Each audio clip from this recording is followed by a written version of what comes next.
नमस्कार दर्शक बंधु मु प्रज्ञा आपण मानक स्वागत जनाऊँच नंदिनी क्रिएशन द्वारा प्रस्तुत ओडिशार प्राचीन परंपरा और ओडिया पालाकू एही कार्यक्रमटी को शेष पर्यंत देखंतु धन्यवाद। झियो जते बेले मंगला हुएनी ये प्रथमे केउ जागा रे हळदी माखिले झियोटी सौभाग्यवती हेबो गालोरे गालोरे गालोरे अरे गालोरे माखिले झियो सौभाग्यवती हेबो अरे नहीं आउ ये गालोरे जबे तू माखिबु झियो मो सती रहिलो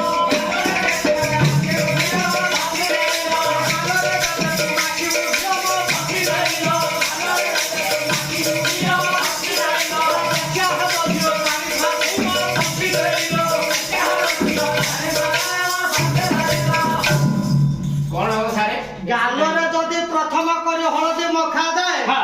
झियोटी बेसिया हबो भल भल से सबले खाई ये जेइला खाइयो के जो हमर कोडी कोन कोनी जेतिक विश्वधन सब कोडी विश्वधन खाई जो सरू आई असुनी ते बेसी खाइला माने मोटा अरे बेसिया रो अर्थ बेसी खाइयो ओ रोज जासी सेया बा अरे बेसिया रो अर्थ बेसी खाइयो ये गालोरे हळदी माखिले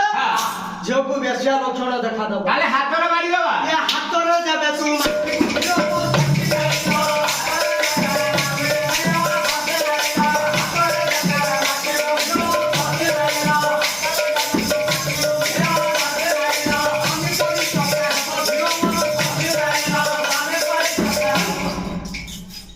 हातरे जदि हळदी मखा जाए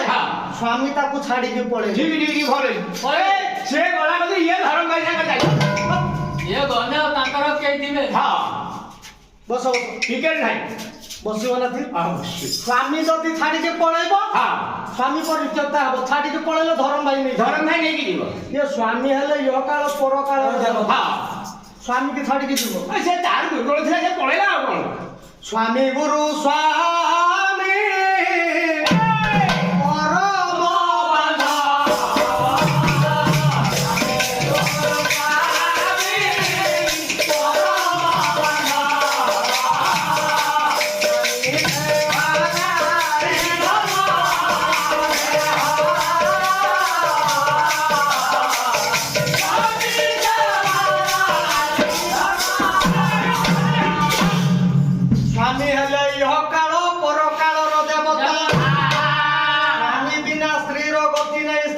स्वामी रो गति नहीं स्वामी जदि छाड़ी के पळेबो धर्म भाई संगे अरे स्वामी जदि खाई न थाए बजार जाई था स्त्री बसी थिबो मो स्त्री छुट्टी के साथ हाथ रखी जाई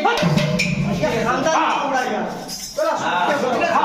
जदि आसिया डेरी हेला बजार लगा क्या मारिबो अरे स्वामी खाई सारीबा पर स्त्री खाइबो स्वामी को भोजन पर तू भुंदिबो तू सजना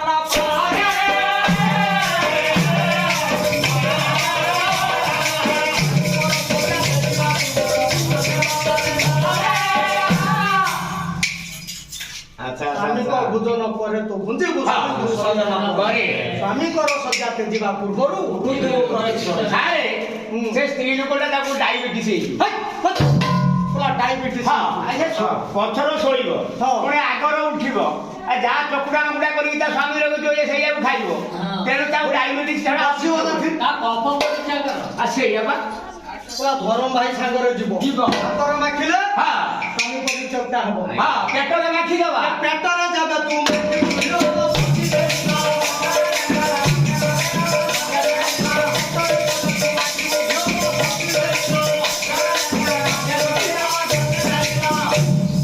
पेटरे जदि हळदी मखा जाए झियोकू बुंझा दुस लागे भलो भलो भलो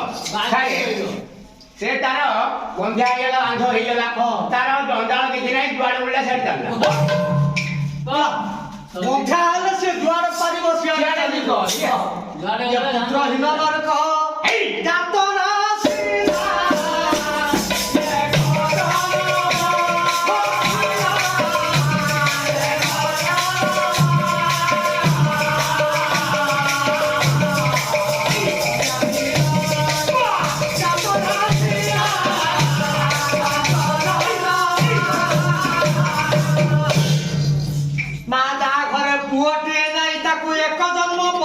पाप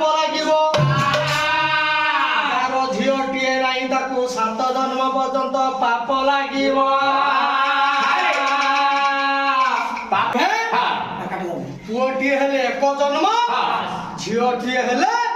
ସାତ ଜନ୍ମ ସାତ ଜନ୍ମ ଆଉ ପାପ ଲାଗିବନି। ଦୁହିତା ଜନ୍ମ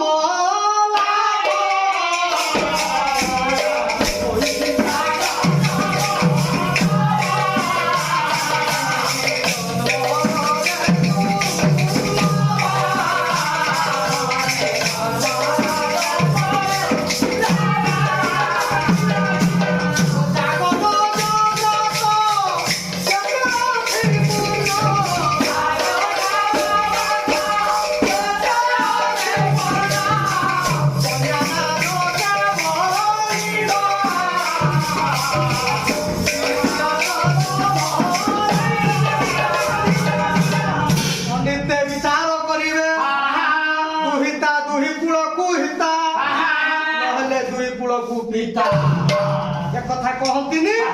ଶ୍ୱଶୁର ଘର ହିତ ଚିନ୍ତା କରେ ଶାଶୁ ଘର ହିତ ଚିନ୍ତା କରେ ବାପ ଘରେ ହିତ ଚିନ୍ତା ତାକୁ କହନ୍ତି। ଲକ୍ଷ୍ୟ କରିଥିବ କେମିତି ଶ୍ୱଶୁର ଘର ଭାଙ୍ଗିକି ତା ସ୍ୱାମୀ ମଧ୍ୟ ପଇସା ଆଣି ବାପ ଲାଗୁଥିବ। ଆରେ ଇଏ ହଉଛି ତମେ କଣ କହିଲ ବାପା ଦୋଷ ଲାଗିଲେ ତା ଚିନ୍ତା ମୁକ୍ତି ହୋଇକି ଆରେ ଯୋଉ ବାପ ମା ଯୋଉ ଘରେ ରହିଥିବେ ପାଣି ଠୁପେ ପାଇବେନି ତାକୁ ପାଣି ଦବ କି ଏ ପିଣ୍ଡରେ ରହିବେ ସେଇଆ ବା। ଆରେ ବରାବରି ପାଣି ପାଇବେନି ବା ସେଇଆ ଥିବେ ଆରେ ପେଟରେ ମାଖିଲେ ମୁଣ୍ଡା ଦୋଷ ପାଦରେ ମାଖିବା ପାଦରେ ଦେବେ ତୁ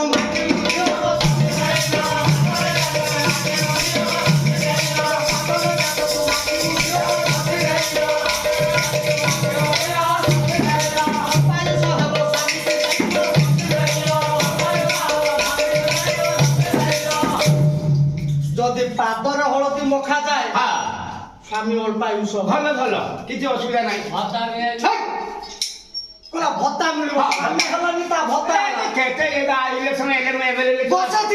ସାଙ୍ଗେ ସାଙ୍ଗେ ଭତ୍ତା ସବୁ ଇଏ କାଟି ସେ କାଟି ମୁଁ କରିଦେବି ସେ କଣ ମୁଁ କରିଦେବି ସ୍ୱାମୀ ହେଲାନି ତା ସ୍ୱାମୀ ହେଲା ମାଇ କାଳ ପରକାଳର ଦେବତା ସ୍ୱାମୀ ବିନା ସ୍ତ୍ରୀର ଗତି ନାହିଁ ନୁହେଁ। ରାମଚରିତ ମାନସ ତୁଳସୀ ଦାସ ଗୋସ୍ୱାମୀ ଲେଖିନାହାନ୍ତି କଣ ଲେଖିଲେ ପତି ଯାର ଧନ ରତ୍ନ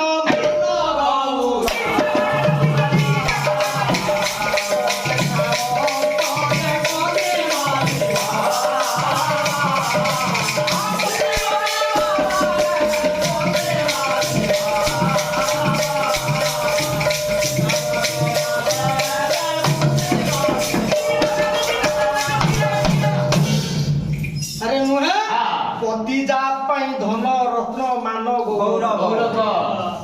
ଆରେ ତମେ କଣ କହୁଛ ସ୍ୱାମୀ ମରିଗଲେ ଭତ୍ତା ଠିଆ ଧାନୁ ଧରନି ପୁର ରାଜୁ ରାମ ଜୟ ରାମ ଜୟ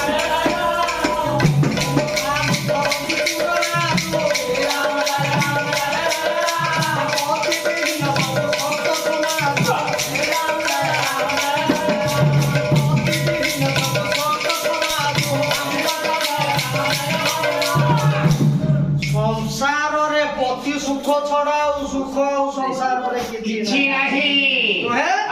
ପାଦର ହଳଦୀ ମାଖିଲେ ସ୍ୱାମୀ ଅଳ୍ପାୟୁଷ ହୁଏ। ସାରେ ଆଉ ଗୋଟେ କାମ କରିବା କଣ କରିବା ଗୋଟେ ବେଲାକି ତାଟିଆ ଘିରି ଆସିବା ହଳଦୀ ସେଇଟାରେ ପକେଇଦବା ପାଣି କରି ଗୁଳେଇ ଦବା ଗୁଳେଇ ଦେଇକି ତାକୁ ପେଇଦବା ଶିରା ପ୍ରଶିରା ସବୁ ଫେରିଯିବ କୁର୍ମି ସୁଧା ମରିଯିବ ତା କୁର୍ମି ମାରିଦବ ପାଦରେ ମାରିଲେ ମରିଯିବ ପେଟରେ ମାରିଲେ ବନ୍ଧ୍ୟା ଦୋଷ ଲାଗିବ ହାତରେ ମାରିଲେ ସ୍ୱାମୀ ଛାଡିକି ପଳେଇବ ତାର ସବୁ ଗୁଳେଇକି ପିଇଦବ ଭଲ ବୁଦ୍ଧି ଦେଇଛି। ଆରେ କେଉଁ ଜାଗାରେ ହଳଦୀ ମାଖିଲେ ସୌଭାଗ୍ୟବତୀ ହବ ମସ୍ତକ ଦେବେ ତୁ ମାଖିବୁ ଝିଅ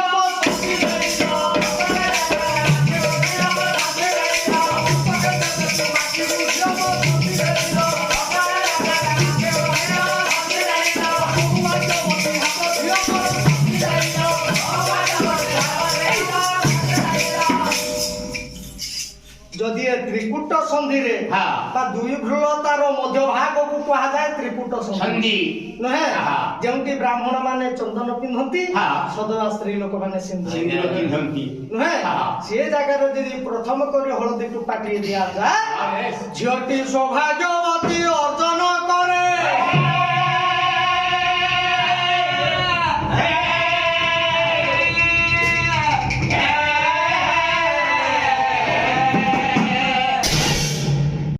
ଯଦି ଆପଣମାନଙ୍କୁ ଆମ କାର୍ଯ୍ୟକ୍ରମଟି ଭଲ ଲାଗିଥାଏ ଲାଇକ୍ କମେଣ୍ଟ ସେୟାର ହଁ ଆଜ୍ଞା ସବସ୍କ୍ରାଇବ୍ କରିବା ପାଇଁ ଜମାରୁ ଭୁଲିବେନି।